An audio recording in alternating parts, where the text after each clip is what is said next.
Queridos irmãos, a paz do Senhor Jesus, que bom é estarmos aqui mais uma vez, presentes, você aí de casa também, sempre fiel aos cultos, né?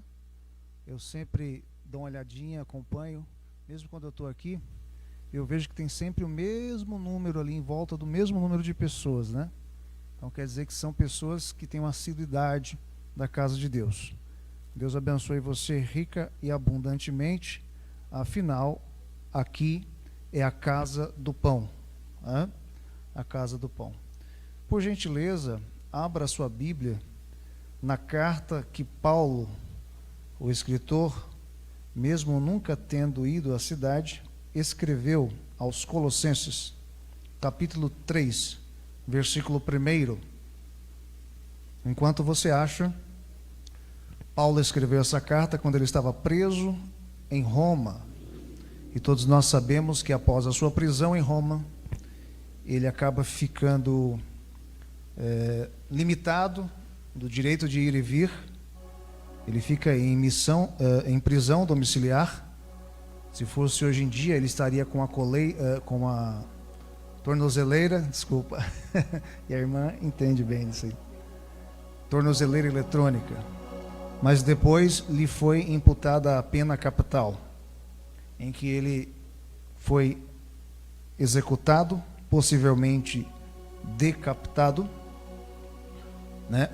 Com aquilo que depois veio a ser aperfeiçoado por nome de guilhotina, né? Claro que de uma forma diferente ao contexto da sua época, mas ele fez isso para uma causa maior. E ele sempre dizia que para mim o viver é Cristo, o morrer é ganho, né? O morrer é lucro. E quando ele escreve essa carta, a igreja representada na cidade de Colossos, ali na Grécia, né? Na região da Ásia Menor, a igreja estava com um sério perigo, uma certa dualidade de pensamento, ou seja, como dizia o profeta, né? Elias, cocheando, duvidando, trabalhando o pensamento e vivendo na coluna do meio dos pensamentos, ou seja, de certa forma acreditavam no poder do evangelho até certo ponto, até certos limites impostos pela cultura helênica daquela época, pela cultura filosófica, em que muitas filosofias acabavam contrariando o que a palavra de Deus diz. Então, ele escreve o capítulo 3, né? Num progresso aí, obviamente, desde o capítulo 1, quando ele diz assim, só situando para que os irmãos possam entender o contexto dessa passagem. Porquanto, se já ressuscitastes com Cristo, buscai as coisas que são de cima, onde Cristo está assentado, ou sentado, a depender da tradução, à destra ou à direita de Deus. Algumas traduções dizem intercedendo por nós. Pensai nas coisas que são de cima e não nas que são da terra. Versículo 3. Porque já estáis mortos e a vossa vida está escondida com Cristo em Deus. E o último versículo que vamos ler, o versículo 4. Quando Cristo, que é a nossa vida, se manifestar, então também vós vos manifestareis com ele em glória. Amém. Esses dias a minha esposa me mandou uma mensagem e ela falou assim: amor, eu estava passando um pouco de um momento de ansiedade e tal, que é fruto de toda essa correria que nós vivemos. Eu perguntei: amor, como você está? Ela falou: estou bem, estou melhor. Estou voltando ao hábito de orar todo dia quando eu levanto, e isso tem me feito muito bem. Aí eu mandei o áudio para ela, eu falei: filha, desde quando eu comecei a talvez amadurecer um pouco espiritualmente, eu passei a fazer isso e adotar isso como hábito em minha vida. De sorte que eu não preciso necessariamente ajoelhar. É claro que ajoelhar é sempre bom, em momentos pontuais da vida. Mas nós sempre procuramos andar em espírito. E uma coisa que acontece comigo, compartilhando com os irmãos, 90% das vezes que eu levanto, vem um versículo à minha mente, sempre um versículo diferente. Uma coisa intuitiva, nós sabemos que é o Espírito Santo. E esses dias me veio um versículo à mente, que quando Paulo escreve em uma de suas cartas, ele disse: esperança que se vê não é esperança. Grandes perguntas podem ocorrer em cima desse texto. Onde colocar as nossas esperanças? Se devo ou não me apegar tanto à vida e às questões pertinentes à vida, com relação ao seu próprio matrimônio, à sua família, os mais próximos, filhos, filhas, genros, noras, netos, aos parentes relativos, primos, primas, avô, avó, ao bom vizinho, ao bom amigo. Todos nós sabemos o valor da amizade. Há um carro novo que você está pagando, ou o seu carro de objeto de desejo, a casa que você está pagando, ou a casa objeto de desejo, um instrumento que você quer comprar. Aliás, eu comprei um esses dias, Rodão, depois eu te mando uma foto. Faz tempo, eu nunca tive meu próprio instrumento, só quando era criancinha eu tinha um violão batido. Falei, eu vou comprar um, né? Porque a vida é tão célere, a vida é tão volátil, a dinâmica da vida é tão inconstante, e de repente, aqui na Terra, ela é efêmera.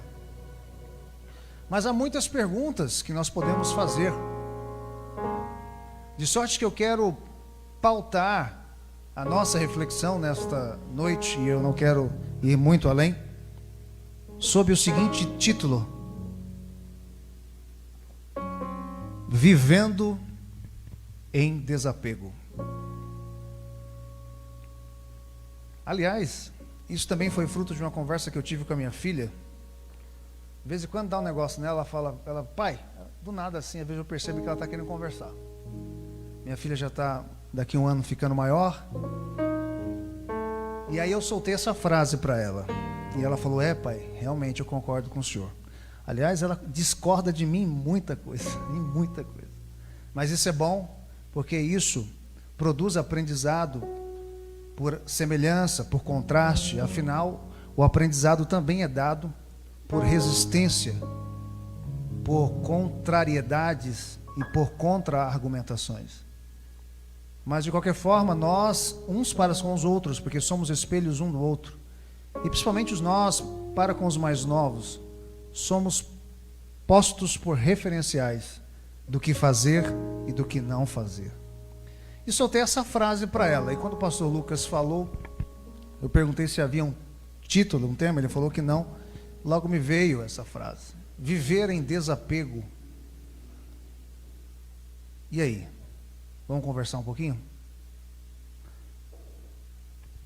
Qual é o motivo, a razão, como dizia o professor Girafales, ou circunstância, a qual ou às quais você e eu nos apegamos à vida? Será que eu e você nos apegamos à vida apenas por uma mera vaidade de usarmos o talento que nós temos? E eu confesso que em algum momento da minha vida eu passei por essa fase, e eu acho que posso dizer que estou liberto.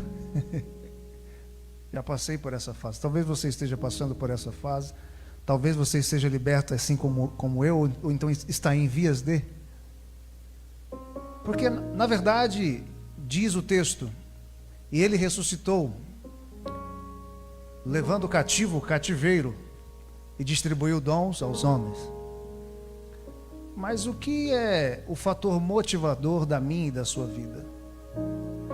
Paulo escreve também aos Coríntios, ele disse, olha, se vocês apenas acreditarem, professarem a Jesus Cristo, só enquanto vocês viverem nesta terra, e Moisés disse que acho que até 80 anos já enfada e canseira,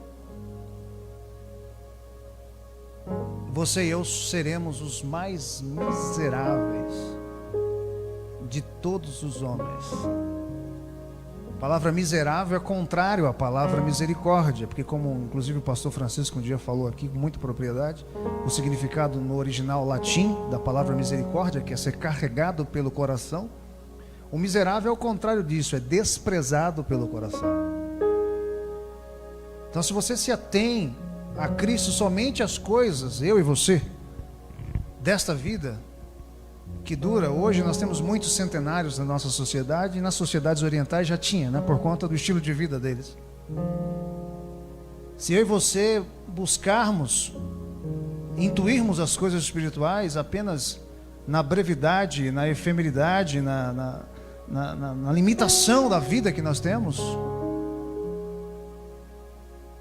nós seremos de certa forma desprezíveis aos olhos de um Deus que é eterno, pastor. A primeira coisa que eu aprendo, porque existem as perguntas, o porquê, por que vivo? Ou por que devo viver em desapego? Mesmo amando, parece ser um contraditório, parece ser uma antítese. No final desse raciocínio, os irmãos vão entender melhor que não é antítese, não é contraditório, mas é uma realidade que está sempre diante dos nossos olhos. Mas muitas das vezes nós somos condicionados a pensar de maneira capitalista, de maneira religiosa. Primeira coisa que eu aprendo aqui, por que devemos viver em desapego, é porque a vida tem o seu ciclo. Pense bem, um dia eu li um livro de Machado de Assis, ainda na faculdade, chamado A Teoria do Medalhão. Medalhão era a gíria daquela época para uma pessoa que passava dos 40, ele era um medalhão, era uma pessoa tarimbada, já tinha os vincos e as marcas da vida, assim como Paulo disse, carrega no meu corpo as marcas de Cristo. E esse medalhão tinha um filho, até como eu, que vai completar 18 anos agora. Inclusive o texto de Machado de Assis dizia que o filho completaria a maior idade, não sei se era 18 ou para todos os fins 21 anos. E aí, horas antes de dar meia-noite, ele senta com o filho e discorre uma lição de vida, tanto nas suas experiências, quanto naquilo que ele já leu. E minha avó dizia que um homem e uma mulher tem que ser lido, vivido e corrido. Busca aí no Google, no PDF, ou até compre. É um livro fantástico que traz a história de vida de alguém mais experiente. E ali ele fala de todos os ciclos da vida que ele já passou e que ele passaria, mas sobretudo do que ele já passou, trazendo como referencial para a vida do seu filho que estava se tornando adulto. De sorte que a vida tem o seu ciclo. Aqui nós temos um público eclético, sempre falamos com o público eclético, vivemos com o público eclético. A nossa família é eclética, tem adolescentes, tem avós, tem tios, tem meia-idade. Temos pessoas aqui divorciadas, pessoas casadas, pessoas solteiras, talvez ainda juntas, tentando regularizar, pessoas que estão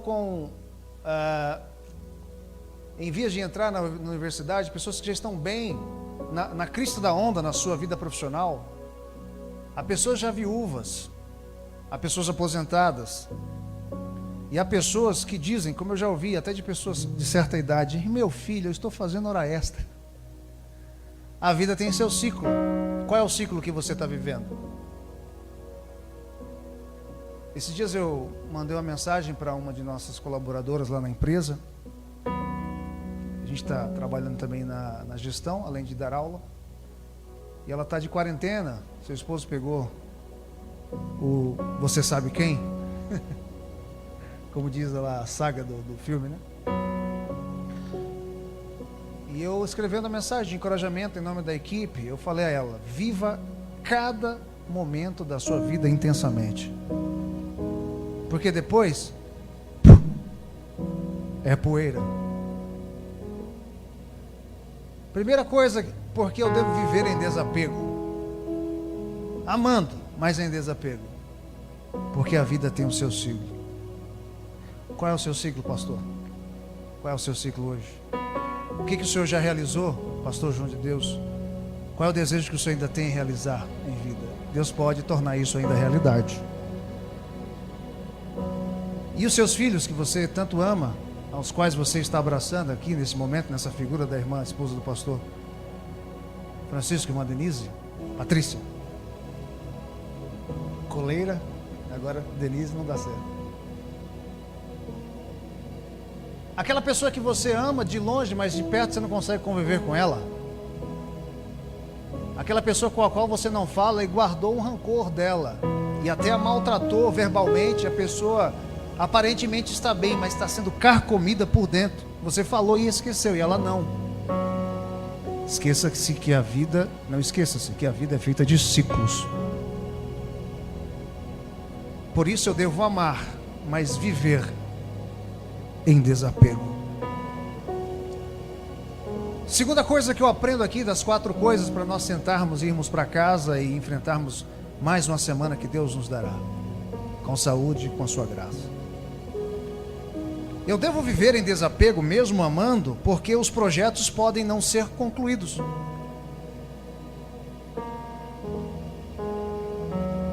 Salomão disse, eu até falei sobre esse versículo no programa que a gente apresenta,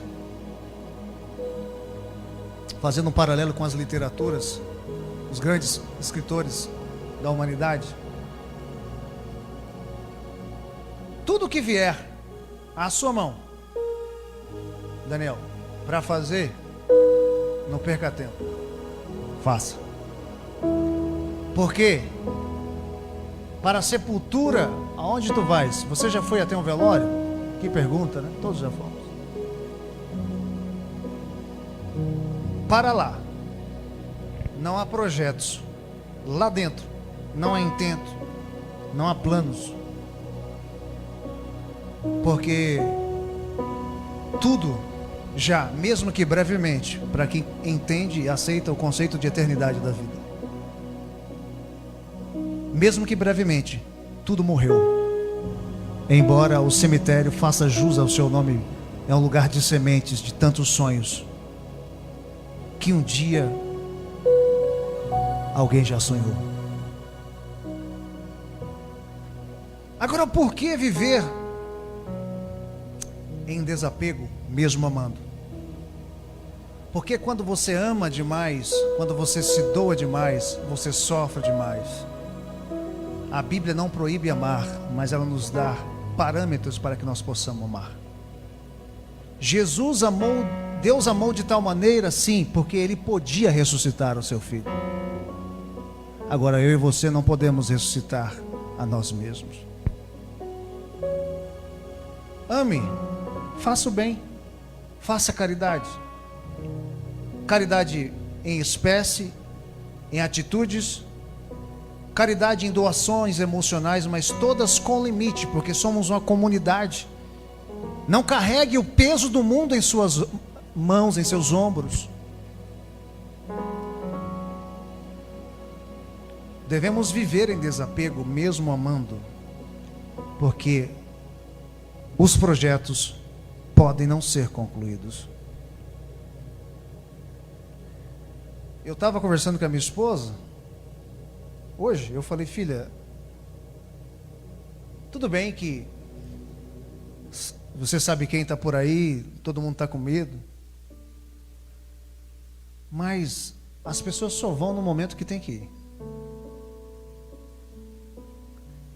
E falando nisso, ainda antes de entrar no tópico 3, dos 4, eu logo vou sentar.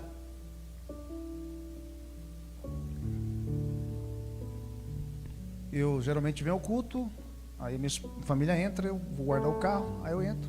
Na ceia, geralmente nós não ficamos aqui, eu sentei ali. Eu estava de paletó cinza, estava até cabeludo, até com medo de mim mesmo, nem olhava no espelho.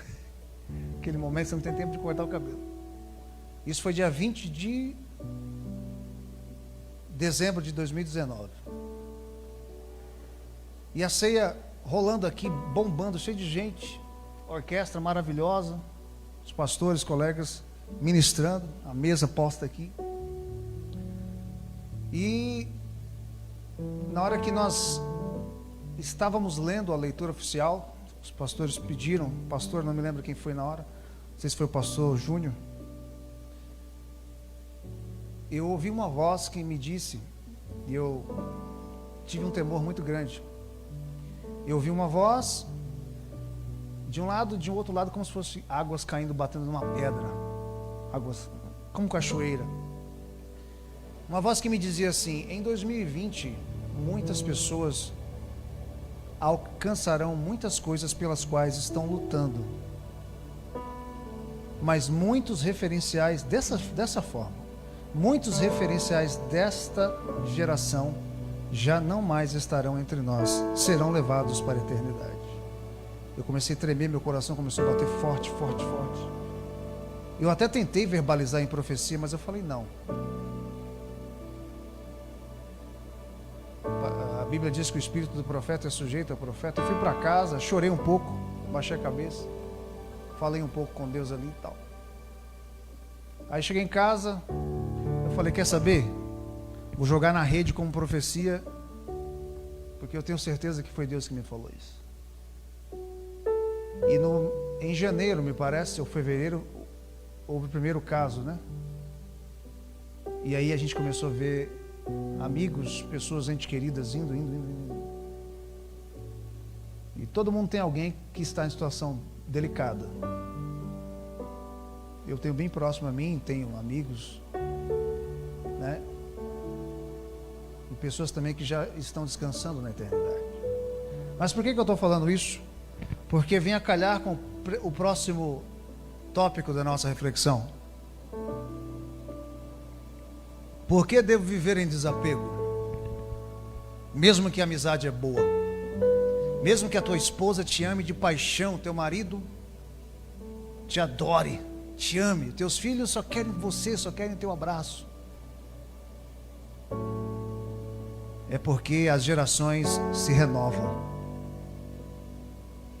Salomão disse: o vento vem, vai e torna a vir de onde veio e para onde vai novamente. E nós vemos na Bíblia várias vezes Deus levantou outra geração. E Deus levantou outra geração que temia o seu nome. E eu estava em casa esses dias, depois disso que Deus falou comigo, eu estava assistindo uma série, né? Acho que é Ponto Cego, de férias. Aí peguei o violão do meu cunhado para fazer um som em casa. Aí naquele dia toquei um pouco, tal, amanheci, fiz a minha leitura, tal, relaxei, fiz o dever de casa. Quem está de férias não pode viajar nessa quarentena, então você vai lá, faz um monte de coisa. Assisti a série, na hora que eu estava levantando, o Espírito Santo de Deus falou assim ao meu coração: eu estou levantando uma geração que teme o meu nome.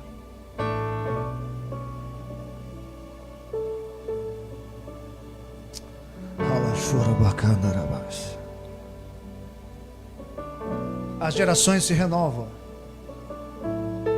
Eu era um moleque, um menino, magrinho. Eu olho minhas fotos, minha filha fala: pai, o senhor era feio. Eu falei: agora eu estou talvez um pouquinho pior, né? Ela: não, você melhorou. Minha avó me contava histórias. Na época eu morei sempre no Record ali. Não tinha asfalto, cheio de pedra na rua, não tinha praticamente luz elétrica. Noite de frio, colocava naquela fogueira. Minha avó contava umas histórias do Nordeste. Minha avó falava que o vô dela, ou não sei se era o vô, tinha andado com lampião. Falei: Jesus amado, nem sabia o que era lampião, mas depois eu vim pesquisar que era o jagunço. E ela contava a história de um cavalo chamado Dourado, que ela morava chegou a morar na Amazônia, em meio às feras lá, os tigres, e o pai dela colocava fogo ao redor, alguma coisa que ele colocava ao redor, acho que era fogo, para que o tigre não atacasse a tenda onde eles moravam. E ela contava essas histórias até hoje, eu não me esqueço. E até minha tia, irmã mais velha, falou: por que você não escreve, não grava isso que a mãe fala? E eu não gravei, mas eu tenho alguns vídeos aí na internet. Só que por que eu estou dizendo isso? Porque hoje meus referenciais foram embora. Minha mãe morreu tem 8 meses, meu pai tem mais de 1 ano, minha velha tem 10, 13 anos, eu acho. Hoje eu sou o referencial, hoje eu sou o pai. Sou eu que tenho que tomar atitudes, sou eu que tenho que ficar quieto no momento certo, sou eu que tenho que compreender, sou eu que tenho que estender a mão. Você está se identificando com o que eu estou falando? Porque você também tem uma história de vida. Mas para que você possa perpassar pela vida sem tantos arranhões e sem provocar tantos arranhões e provocar inflamações nas relações sociais, você precisa, e eu preciso, o conselho de Deus para mim e para você hoje é viver com sabedoria, é amar, viver sem apego, viver em desapego. A última coisa que eu aprendo: por que devo viver em desapego? E aqui fecha o raciocínio, e talvez os irmãos entendam, com certeza o Espírito Santo vai ajudar para que possamos entender esse raciocínio.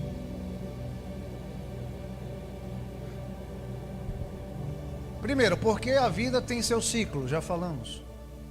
Porque os projetos podem não ser concluídos, já falamos.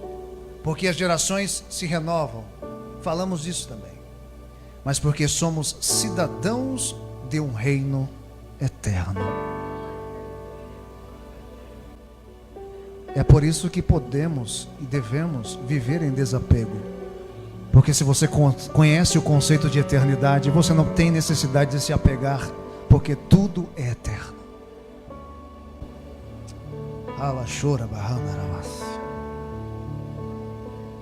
O conceito da filosofia difere um pouco do conceito que nós, cristãos, pensando, os pensadores durante os séculos, Agostinho de Hipona e tantos outros, entendem sobre a eternidade. O conceito de filosofia para a eternidade é que os atos, é que a vivência, é que o relacionamento, é que a interação que as pessoas têm ficam na memória de quem ainda está vivo quando a outra morre. Por exemplo, você perde alguém, um amigo, você perde um parente, você fica lembrando dele por causa daquilo, muitas coisas te lembram, e isso é eternidade para a filosofia, e você conta dessa pessoa, e até os hebreus tinham essa filosofia de contar os feitos das gerações anteriores, e isso acaba provocando e acentuando a eternidade. Até certo ponto, isso tem sentido, mas o conceito teológico ele é mais profundo. Ele diz sobre a eternidade quando fala que os nossos corpos, sendo corruptíveis, serão revestidos de incorruptibilidade, ou seja, aquilo que apodrecia passará não mais a apodrecer com a ressurreição, aquilo que era perene, que era limitado, aquilo que tinha o seu tempo certo de vencer, não mais vai poder ter esse tempo certo de vencer, porque a morte é apenas uma passagem para que você possa recobrar no dia da ressurreição, para poder colocar em ação um reino que já está sendo introduzido pela igreja, e isso é eterno, isso é o conceito de eternidade, insere nisso, e se você vive em desapego, você está plenamente de acordo com o conceito de eternidade. Você não precisa se apegar, porque você sabe que nunca vai perder. Se você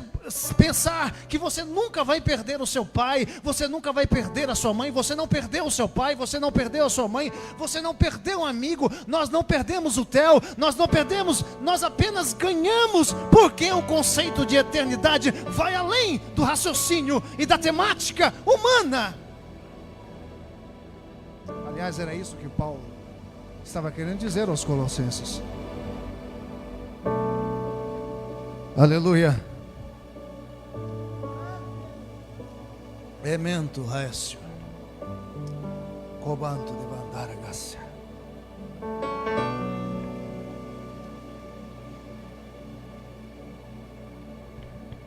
Aleluia. Xerecamanahai. Oi que emendarabasha. Erehaio mandarabasha. Aleluia. Enjo robandarabai. Teio colomandiva eu sebindaragai. Egio fungenement de vista. Tio colomandai. O Espírito que está em mim diz assim nesta noite: vocês que estão aqui os que não estão, estão pela internet, os que ainda fazem parte desta geração, os que estão vivendo, lutando ou sobrevivendo, não sei qual é o termo que você está familiarizado. Vocês não podem, eu não consigo talvez enxergar na minha lógica humana, na minha visão, aquilo que Deus ainda tem para fazer em você e por você nesta vida. Aleluia.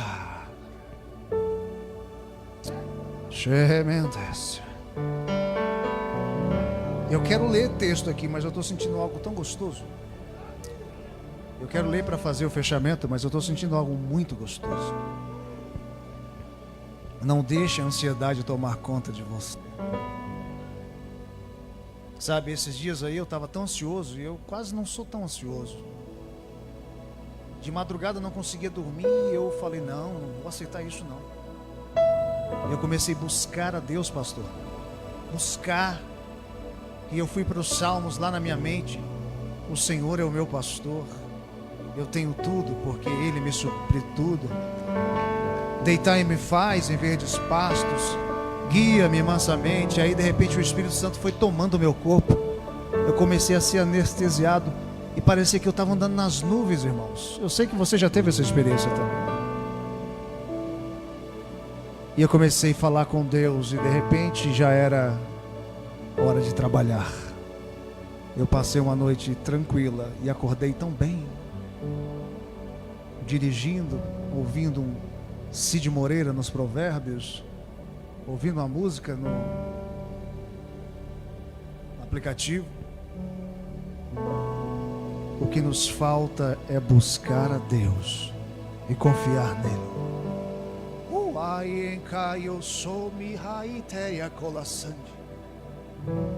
Quem vive para Deus não teme o perigo, não cede ao perigo, porque Deus tem o controle da minha e da sua vida. Oh, que elemento de cime anda raio show me cai. É a laçore bendara rachandarebes. Existe uma pessoa da sua idade mais ou menos, menino, com o qual você sempre conversa e fala das coisas de Deus. Essa pessoa, ela não demonstra acreditar muito, mas o Espírito que está na igreja, está em mim agora, manda te dizer: continue falando do amor de Deus para essa pessoa. E você sabe quem é, porque eu tenho uma grande obra na vida desta pessoa. Eu usarei essa pessoa muito em minha presença. Essa pessoa faz parte desta nova geração que Deus está levantando, e você é este instrumento para alcançar esta pessoa do sexo masculino. Elemento de Sandy. Deus começa a descortinar a revelação aqui nesta noite.